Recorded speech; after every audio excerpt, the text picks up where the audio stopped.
people ask, how'd you get where you are? And I'm like, I was lucky. And it does feel that way in the origin of it, but it's what you do with that makes it either grow or you move on.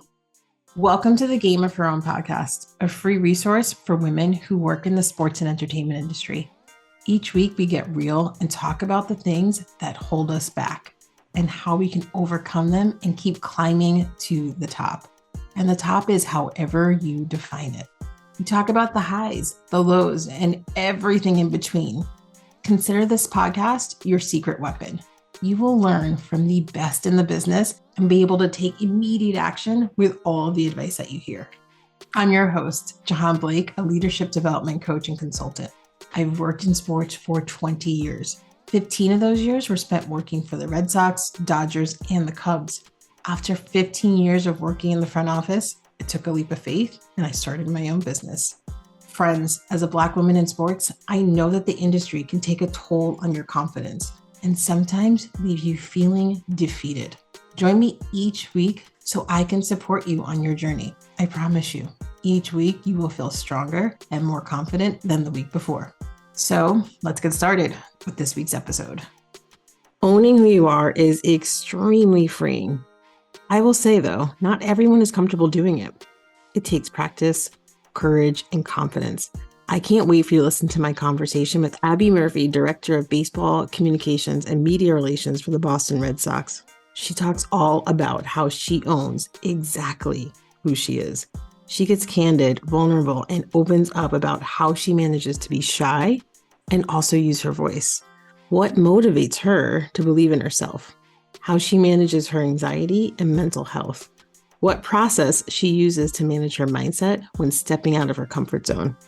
Y'all are going to love Abby's incredible journey in sports from unpaid intern to director. She shares it all. All right, Game of Her Own listeners, let's do this. Abby, welcome to the Game of Her Own podcast. I'm so happy you're here. Thanks for having me. Of course. Thanks for saying yes. What is this, like the 12th, 10th maybe? I should probably really count person I've had from the Red Sox. But like, I can't help it. It's like a powerhouse of women over there running the show. At least from where I sit, that's what it looks like. It feels like I work around a lot of men all the time in my day-to-day, but I learned from so many women. I learned from you. I learned from Sarah McKenna. I learned from Pam Ken. And I've been very lucky to have that side too, to balance the male-dominated side that I find myself in a lot. Yeah, let's just end the podcast there. That is it. That's a huge impact. Okay, before we get started though, tell us when you first fell in love with sports. So it's really hard to say exactly when I fell in love with sports because I just feel like it's always been around me. My dad is a huge sports fan, huge Boston sports fan. And then, if you narrow it down, it's the Red Sox for him. So I grew up around sports and watching games with my dad. I remember being at the beach, having a radio out, like listening through the static to try to figure out what was happening in the game. And then we played sports. My brother played sports, just going to different games for him. It really just was always something that we grew up around. So you've always been a Red Sox fan? Yes. Gosh, so grew up a Red Sox fan, and you went to the 2004 World Series parade? Yep. It's like foggy. I can see the picture in my head.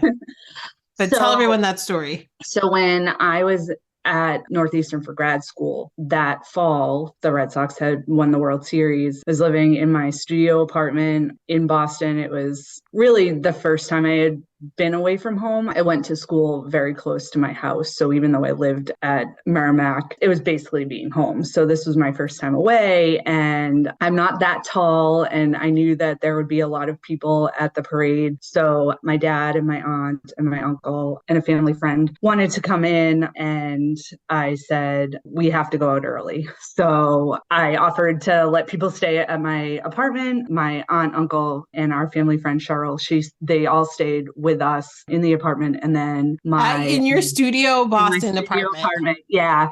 And my Ooh. dad and my stepmom met us that morning. We were like out at like 5 a.m. on the street with our like little glitter signs that we had made. So I was right in the front because I wanted to be able to see. And we should set the context for people too. This was 2004. So it was 86 years of like this curse. And it was the first time, obviously, the Red Sox had won the World Series in 86 years. So like the city nearly like lost its mind collectively. Like it was an insane time to live in Boston, let alone just be at the parade or work for the Red Sox. But keep going. You weren't even there yet. It wasn't even there yet. It was just being a fan with my family and being able to be out there. So we were right there, right in the front, and it was freezing cold. It was a long day because we had been out there since 5. We watched the parade. And then fast forward to the next summer, and I think Julie Cordero sent you the picture and was like, hey, is this your intern? And it was a picture of me with my family and the sign hanging out in the front row of the parade. It's been pretty cool to have some full circle moments with a couple of others of me on duck boats instead of me watching them. Still, that blows my mind. I just got the chills again, like I probably did like in 2005. Like that is insane that the team photographer captured this. I mean, out of all of the fans that lined the streets in the city, she took a lot of photos, obviously, but she happened to take one of you. And then a year later, you became an intern. Ooh. And she happened to find it, which is crazy. Yeah, that too, right? Like, 'cause she probably took thousands and thousands of photos. Wow. Do you still have that photo? I do. I have that. It's in a frame, and I have the couple of others that I've been able to be a part of too, which has been great. I have to put that somewhere. Like I'll link to it in the show notes or put it on Instagram or something. For sure, you have to share that with us. All right. So you became an intern at the Red Sox. Like, what was that like? So you went to grad school. I want to ask this question. I get asked this question a lot. I don't know if you do as well, from women who are trying to work in sports or who already work in sports and trying to advance, but they always ask me, like, should I go get my master's? Do I need a master's degree to stand out as an applicant? What do you think? I don't think you need it to stand out. I do think that for me personally, it was my foot in the door. I knew that I wanted to work in sports. I thought I wanted to write about baseball. I thought that was really what I wanted to do. The way I did it was I was an undergrad. I went straight into grad school because I really didn't know exactly what I wanted to do. And that just bought me some time. And I hadn't been out in the workforce yet. So that school mentality was still something that was very much part of me. And I met with my internship coordinator halfway through my program. He had a list of papers that I was going to go cover high school baseball for. And he said he'd get back to me after winter break. And then as I was walking out the door, he said, what's your dream job? I said, working for the Red Sox. He said, okay, I'll see you in 6 weeks. And then in 6 weeks, he had set up my informational with Sarah McKenna. And I was set to interview right after opening day, which was the ring ceremony in 2005. And when I went for my interview, I met with you and Marty instead of Sarah because she was still so busy. And I remember just sitting down and I was looking for class credit. I wasn't looking for anything crazy. And you guys asked me a few questions. And then you're like, so can you start on May 5th? And I said, sure. And that for me, yes, the education piece was huge, but that foot in the door is what got me where I am today. So for me, my master's was very important. But for somebody else who has connections and is working them the same way, that can be just as beneficial. Yeah, I'm right there with you. Like I went to grad school right after undergrad because I literally was like, I don't know what I want to do. Like I had no idea. I knew I wanted to like work in sports, but like I just didn't know what that looked like. Or I was like, I'm not like ready yet to go in the real world. And so it bought me time. And then I just happened to be in the right place at the right time when I saw an ad for an ambassador position. It was all about the timing. It just kind of worked out. That's crazy that you told him your dream job and 6 weeks later he had an informational interview. Yeah. I think about it now and I say to everybody, and I'm sure you say it too, and I'm sure everybody, or at least a lot of the people that you've been talking to say it as well. Like people ask, how'd you get where you are? And I'm like, I was lucky. And it does feel that way in the origin of it, but it's what you do with that makes it either grow or you move on. Speaking of growing, so tell everybody what you do now.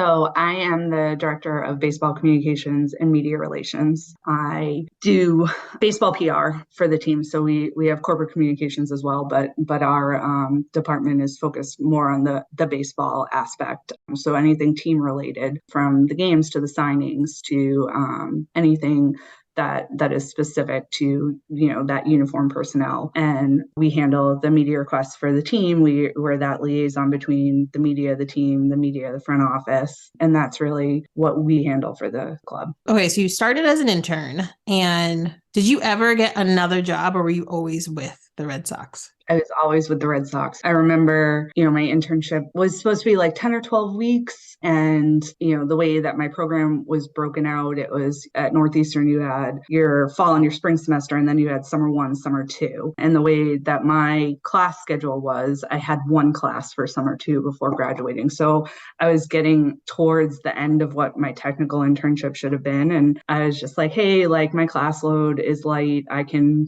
help more. And you guys kept scheduling me. So I just kept coming in. I remember that you helped set me up in the family room so that I would start getting paid for that during games. And then I graduated and my availability was wide open. I continued to work until I think it was just about November. We were going into the off season, and I took a pause from November to February. But the way that we left it was, hey, like you're going to take this break, but in February we'll start paying you. And I came back and I spent 2006 mostly just available, and I tried to just continue to be as available as I could. That really led into, working directly for Charles Steinberg. And then when he left, John Blake was filling some positions in media relations. And that's really how I started in media relations in 2008. And I've been in that department since. How did you advocate for yourself? Because especially starting out as not only an intern, but an unpaid intern. But I'm sure like we just kept scheduling you because you were like, I'm available, and it wasn't impacting our budget, but it was impacting our like productivity. I remember we called you the machine. Like you were super helpful. So like,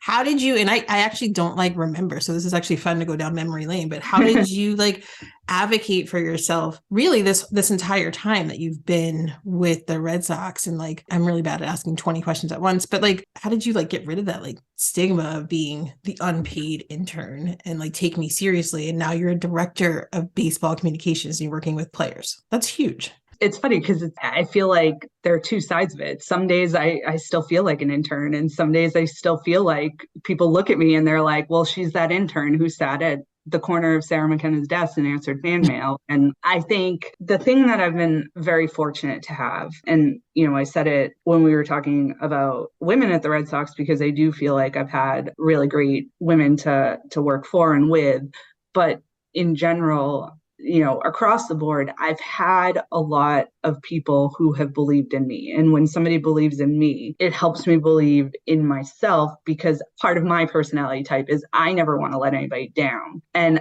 I don't want to let myself down, but I certainly don't want to let somebody down who believes in me. And I'm naturally more quiet and more reserved. I think if you think back to when I started, that group of ambassadors, you were all best friends. And I walked into that, and I remember my dad called me my first day, and I was walking home, and he was like, how was your day? Did anybody wish you a happy birthday? Because it was my birthday. And I just started crying, and he's like, what's wrong? I'm like, well, I didn't tell anybody it was my birthday. Not that I would have. But I'm like, I didn't tell anybody it was my birthday. I'm like, Dad, they're all like, they just love each other. I don't know how I'm going to work with people that just care so much about each other. How am I going to be a part of that? And I think what really helped me was not only to be embraced by that, but every step of the way, I had somebody who helped push me along, whether it was you helping me when it came time for me to talk to Sarah about wanting to stay, or Sarah helping me when it came time for me to push with Charles on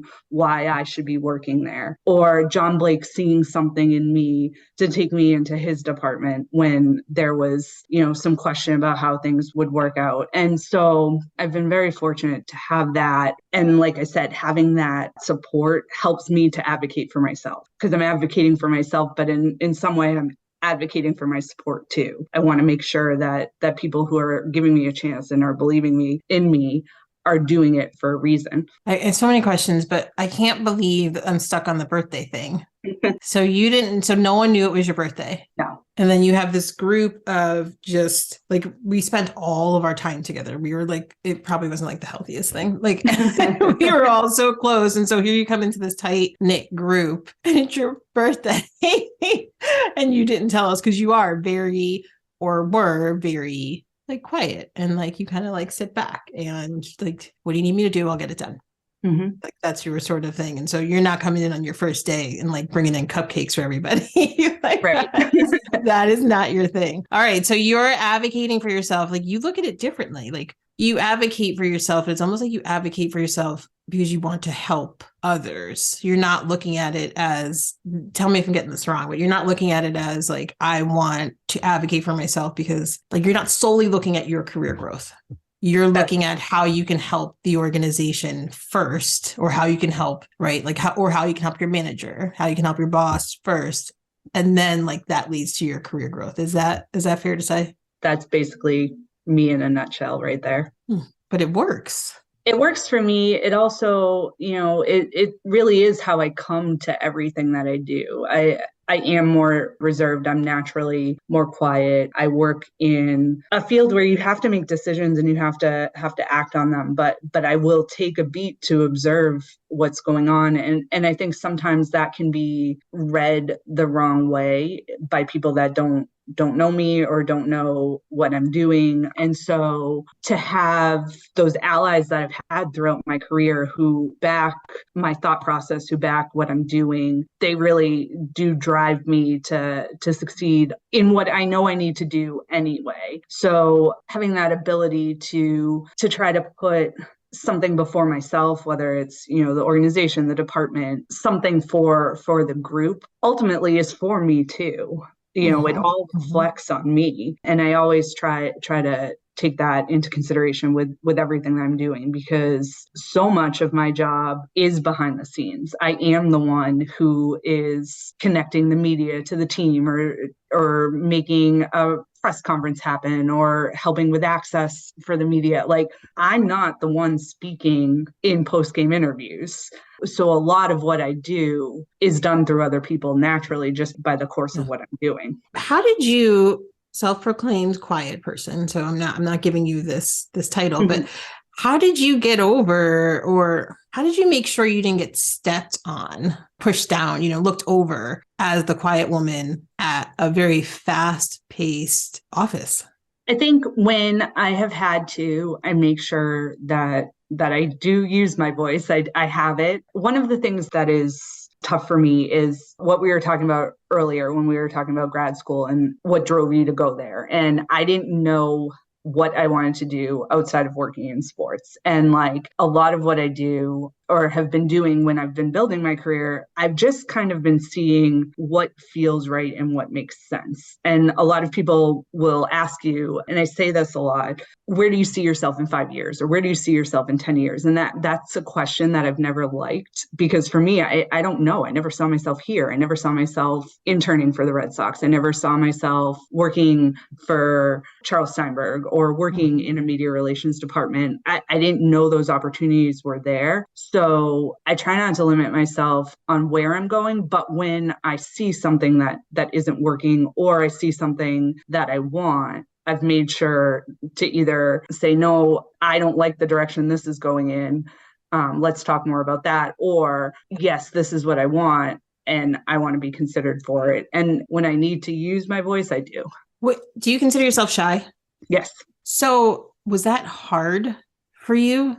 Where did and you're shaking your head, no one can see that, but she's shaking her head yes. So then I'll ask this follow-up question. If that was hard for you to use your voice, you have it, you use it, like how did you manage all of those crazy feelings that come with stepping outside of your comfort zone? I'm still managing it. It certainly doesn't come naturally to me, not to belabor the point. For me, the thing that helps is I just try to pre-plan what I am doing, and that can be from a day that I know is going to be really busy to going into a off season, like last off season, which we lost the head of our department who left for another opportunity, and then trying to see how the department would shake out, losing. So Kevin Gregg, who was our vice president of media relations, left for the Phillies, and he was my boss, but he was also a very good friend. So dealing with like that while also trying to see, are they going to hire somebody else? Are they going to promote within? What is that going to look like? And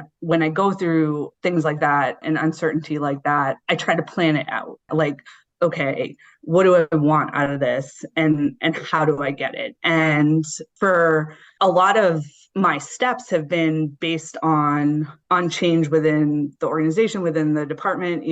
Charles leaving, that's what happens to me. I'm a part-time employee. Am I done now? And at that point, I like to even be able to talk to Charles. I needed permission to talk to Charles. So I made an appointment with Larry Lucchino, and I sat down asking for permission to talk to him at, 26 years old. And for me, that was very intimidating. And I just remember like writing down what I wanted. And when Pam Ken, who became the head of media relations, when she moved into doing more community relations and overseeing like that in publications, when she was leaving, it was like, okay, well, somebody else is going to come in.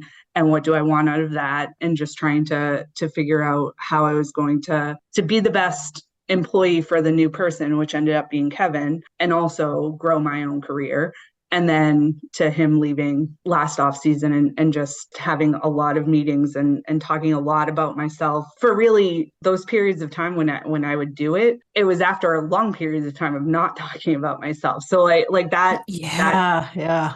And so you're trying to, explain who you are to people that work with you all the time, but don't know you the way your boss knew you. I think about John Blake. Like, I don't know why he thought that I would be a good fit in their department. I think that I did a good job while I was working for Charles, and he saw that, and he saw the hours I put in, and, knew that I had an interest in journalism, but he saw something. And so I wanted to take that and run with it. I wanted to do a good job. And, I was just an assistant. It wasn't anything crazy. Like, I wasn't doing the type of work that I'm doing now. But again, it gave me a foot into that department. And then, I built my relationship with Pam and Kevin. And for me, that's all a long way to say it's not easy to talk about myself or advocate for myself. But the thing that I try to do is really just plan for what I want to get out, how I want to present myself, and then just do the best I can to like try to stick to that. But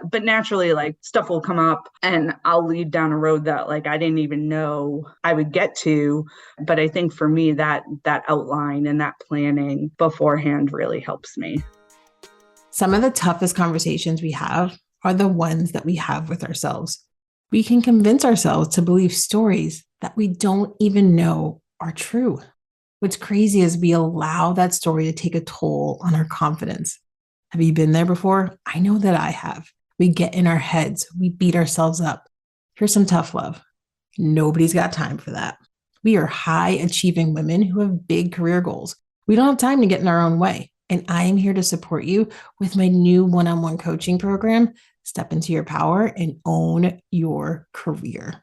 My clients have told me that when we work together, I've helped them get out of their own way, regain their confidence, learn how to manage their emotion and mindset. They've told me that they've been able to get their voice back and use it with confidence.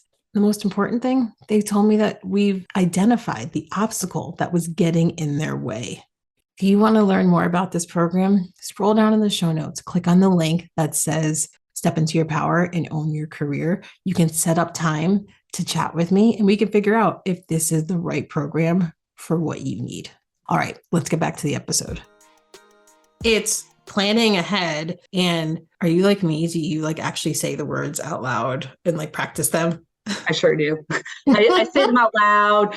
I'll write down a lot of like key points that I want to get out. Sometimes I'll write a sentence or two. It helps me because sometimes I feel like I think a lot faster than I speak. And that's part of why I'm naturally more observant. Like I'm taking in the situation and I'm assessing it and I know what I need to do. And then it's a matter of doing it. And you can't always prep that way. But for the things that I know that I can prepare for, like I'll write keywords down, I'll make notes so that I don't forget about things, and then I will practice for sure. Well, yeah, I do it all the time, especially if it's something like you said, like you have these gaps of advocating for yourself because you do it and you get where you want to go. And then you don't have to, it's not like you do it every single day. It's not like you're selling yourself to, I don't know, like it's not like you work in sponsorships and you're like trying to sell yourself and your client services, like you're in your role. So then you take a break for a while and then you have to do it all over again. So anything new that I have to do, I always still to this day, let me just say that out loud so it's not the first time I'm hearing it. And then like, I don't know if this is the same for you, but I just feel so much more, and you could have said this, but I feel so much more comfortable in my own skin if I like just say the words a couple of times before I actually have to sit down in a meeting. Even if it goes a different way, I still feel comfortable. I agree. I think that helps me really just know what I want out of the conversation, because you don't want to go into a conversation or a situation and just really feel like you're kind of hanging out there hoping that you say something that makes sense or do something that makes sense. Because I don't know if this happens to you, but I also, if I'm like put on the spot or kind of caught off guard, like it takes me a minute. And I think that sometimes that can be misconstrued as not understanding like a situation or not having an answer. It's just, I'm trying to find the answer. And that puts me on edge where sometimes, like, if I'm not prepped in any sort of way, I have a very hard time coming back from that in my head. Like, I don't know how many people like notice it, but I like in my head, I'm like, well, they asked me this question and I couldn't get my words out fast enough. And so I'm still stuck on that like 6 points later, if that makes sense. Yes. Same thing. It messes with like your mental health. Like, you know what I mean? Like you just kind of like ruminate on that one point that like, well, shoot, I paused there. Did they think I didn't know what I was talking about? Because I did. What I found to be helpful is I actually will now say it like, okay, let me just think about that for a second, or I'm going to be quiet for a minute. Like, just because I have to think. And like, while I do feel like I'm good on my feet, there are times where I'm like, oh, did not see that curveball coming. Like, okay, let me think about how to say that differently. Because otherwise I would be in my head. Sometimes I would go quiet and then I would start thinking about, oh my God, you're quiet. Say something. Wait, think of an answer. Wait, what was the question again? Oh my God, you've been quiet too long. And like this whole internal like dialogue goes on. I'm like, and then I start sweating and I'm like, oh my God, who are you? Like, what happened to the confident girl marching in to have the conversation? All these things just started to play in my head, and I will blame it on anxiety. It's fine. My face gets red, my voice shakes. Like those are some tough things that like I still work through. Like my anxiety comes out in ways like, even when I know what I'm talking about, even when I'm handling a situation, like some of the situations that I deal with can be intimidating. It can be tough when you're in a high pressure situation and you're trying to manage something quickly, whether it's a good example would be when you have a bigger picture day. So like think of like the ring ceremony type days. Everybody wants to come cover that, you know, and obviously you want all that coverage and you want as much of it as you can. Fenway is a very small park. We have some capacity issues that we have to naturally deal with. And if you're responsible for who can and cannot cover something, a lot of times you can make somebody upset. And I don't naturally want to upset people. That's not something that I go into my day hoping that let's see how many people I can make disappointed. And so it's a tough thing when you know you're naturally going to disappoint people, when you have to either limit the number of people that they're sending from a paper, or sometimes you just can't let an outlet in. You just don't have the room for them. A lot of what we struggle with is photo space, and we just don't have it for stills. And you have to be realistic with what you can do, because you do want the coverage that is happening to be as good as it can be for those who are there, while not like making it it a free for all because, there, again, capacity issues. So when you're dealing with disappointing people and you're trying to talk through that with somebody who could be angry, who could not understand, who might not want to deal with you because they don't want to hear the no from you. They'd rather hear the no from your male boss. And one of the things that I've always been very lucky with is when I worked for Pam or when I worked for Kevin, it didn't matter. They both had my back.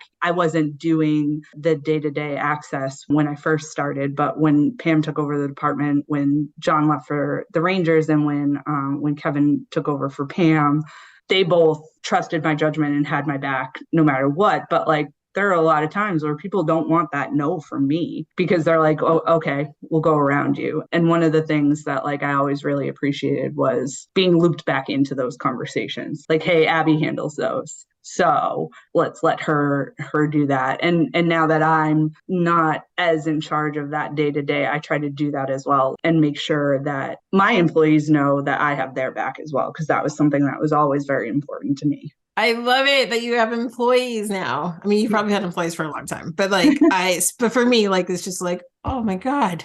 I mean, think about like the intern, the picture, and like this whole like moment. Sorry, I'm just having like a proud, weird friend moment here. But I love that you learned from your managers and you took their good habits and made sure to apply it to the people who work for you now. Like I said, I've been lucky to have people who have been in my corner. So I feel like that is something that I want to do for my employees as well. Yeah. You know, it's really funny. This one story, and then we're going to go rapid fire questions, but this one story, for those of you who listen to the podcast religiously, I think it was during how to have difficult conversations. And I most certainly brought up the time that you pulled me aside and had a difficult conversation with me. And did I text you when I told that story? Yes. Yeah. As I'm like recording the podcast, I was like, oh, I have a story I can share with y'all. Like, and it was fine. And to this day, we are still friends. And all I could think about when you're talking about like using your voice, you did use your voice. You were known for being quiet, like, as you know, like we were all close. So like, yeah, Abby's quiet, but like Abby also doesn't take any shit. Abby gets everything done. And Abby's not afraid to speak up when she needs to. And like, then we didn't talk about mental health. We didn't talk about mindset. So I didn't know that you might have been sweating on the inside when you were going to talk to somebody or advocate for yourself. Do you know what I mean? Like, right. I just knew, no, you don't mess with Abby. She might be quiet, but don't be fooled by that. Did you ever feel pressure to not like change who you are? Like, be a little bit more extroverted or get rid of that shyness? Yeah, I mean, I think it's only natural to feel like, man, if like it looks so effortless for everybody else. It looks like yeah, those relationships are so easy, and like those small talk comes so easy to everybody else. And it's like, not easy for me. And it's not something that it's not like I don't care about building relationships, because I do. And a lot of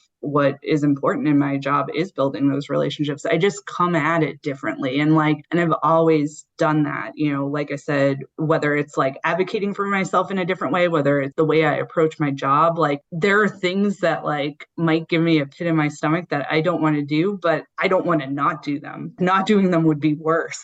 And so taking that deep breath and just kind of diving into my insecurity, I do it every day. I can't sit here and be like, oh yeah, 18 years ago, this was who I was, and here I am now, and I'm completely changed. Like I said at the beginning when we first started talking, a lot of times I still feel like that intern. But I think when I really sit down and look at it, I'm like, well, I'm here. I'm the director of baseball communications and media relations. I have worked my way up, and like, sure, like do some people grow faster, or do some people move on and do other things and grow at a different rate and have a different career trajectory? Like, of course they do. But this has worked for me. And when I look back at it as a whole, I feel like I've done this the way that I'm supposed to do it. And as much as, and it happens all the time, as much as I wish that effortlessness was something that came to me, and that those conversations, those small talk conversations, were just breezy for me. It's who I am. It's what has gotten me where I am. And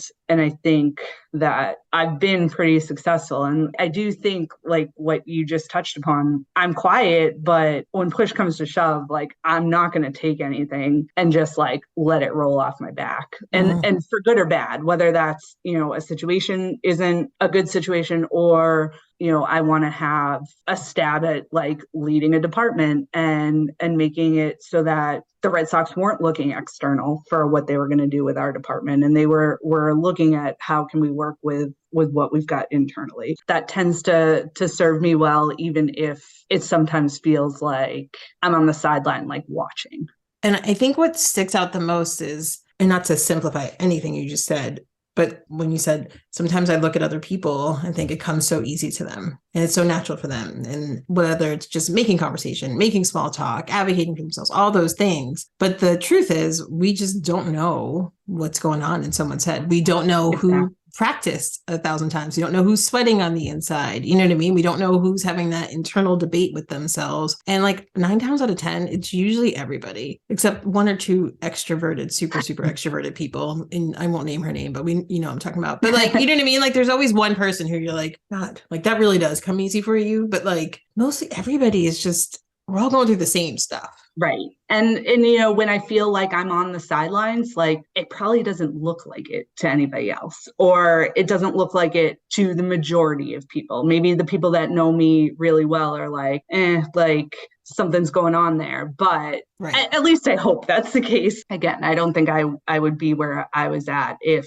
I wasn't able to just show how I do know what I'm doing. And I do use good judgment in my day-to-day, which again, being somebody who works behind the scenes, it is sometimes hard to gauge your job because your job is being done through other people, and you're watching the coverage and you're thinking, okay, did that press conference look okay, and how did that interview go? Again, it's through others and not me directly, but it's me to some degree in there as well. Oh, I loved this conversation. This was so fun. All right. Are you ready for rapid fire questions? I promise you it's easy. 12 questions. First thing that comes to mind. What is your favorite sports moment? When I got my internship, being able to be a part of the team and see what went into making the story happen made me want to make the story happen. You were a fan in 2004 at the parade. How many parades have you now worked and been part of as an employee? 3. So 7, 13, and 18. So you have 3, you need to tell everybody, you have 3 World Series rings? 3 World Series rings. Woo! That is awesome. Yeah. All right. Although my dad says I only have 1 because it's my new name, and he thinks that he has claim on my first 2. Yeah. Nope. Nope. Not at all, Dad. What is something people always get wrong about you? I think that they think I'm a pushover. What is one food you wouldn't want to give up? Bread. Right? Yeah. I'm like Oprah in that commercial. Like, I love bread. Like, I just don't know how to, like, that doesn't make any sense not to have bread. No. Oh, sorry. Okay. Focus, Jahaan. Are you a morning or a night person? I'm a morning person, but I've become a night person as well. But I'd much rather do everything in the morning. Have you become a night person because you now have 3 children? I've become a morning person even more because I have 3 children. I think that as soon as my husband does bedtime, because he's amazing and they want to play with me, but they'll listen to him tell a story and sing songs. So he does bedtime, and while he's doing bedtime, I'm probably asleep 5 minutes after he goes in their room. The baby goes down a little earlier, but the 2 big kids, they go down between 8:30 and 9. And if I see 9 o'clock, it's a rare night. That's if I'm not working. Well, yeah, right. Yeah, I can't go to bed at 9 o'clock in the middle of a homestand. Tell everybody your kids' ages and names because they love them. So Eibhleann is 4. She's our oldest. Emeric is 3. And then Eimear is, she'll be 15 months at the end of the week. Oof, man. Where'd you come up with those names? And the woof was just, you have 3 kids. Like, time has gone by so fast. I know, it's crazy. Yeah, that is insane. I love their names. I know that they're going to spend their lives pronouncing them for people. Whatever. Welcome to my world. They'll be fine.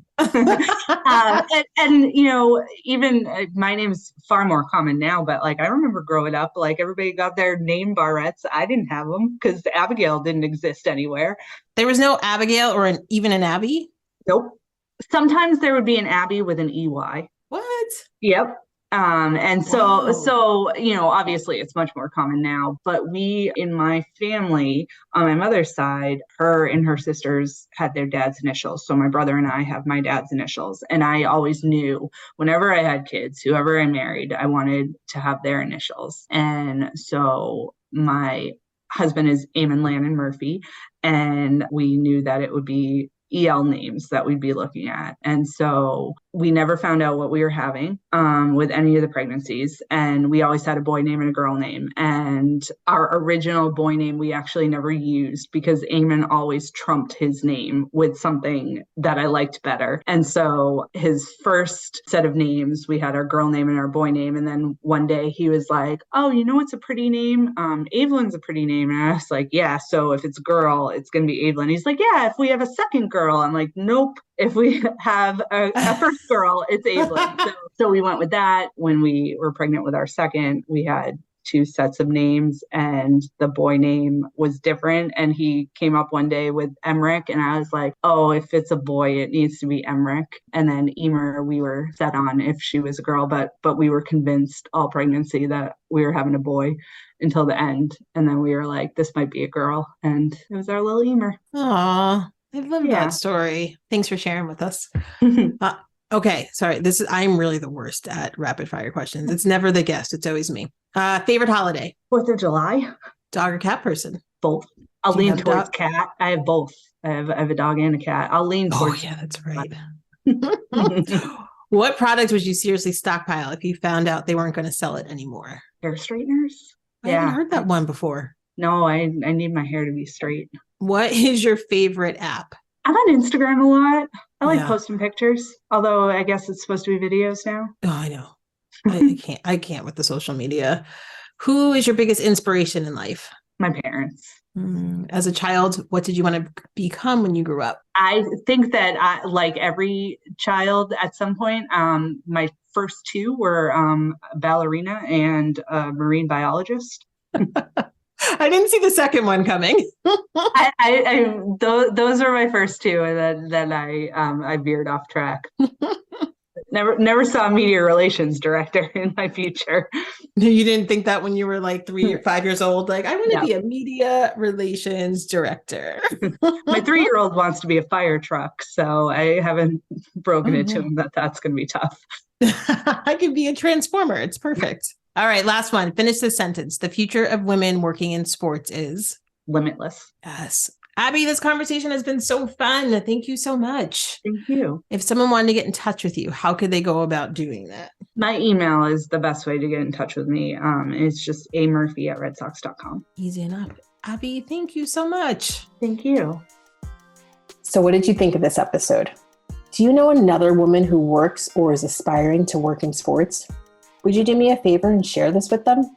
It would mean so much if together we could support and inspire other women on their journey. And let's stay connected. I love meeting and talking to new people. Follow me on Instagram @JahaanBlake and join the free Game of Her Own community by visiting jahaanblake.com. I can't wait to meet you.